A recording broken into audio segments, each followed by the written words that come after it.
वक्रतुण्ड महाकाय सूर्यकोटिसमप्रभा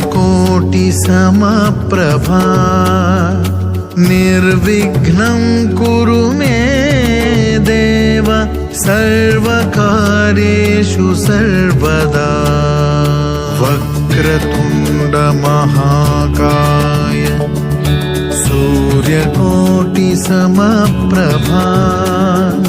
निर्विघ्नं कुरु मे देव सर्वकार्येषु सर्वदा।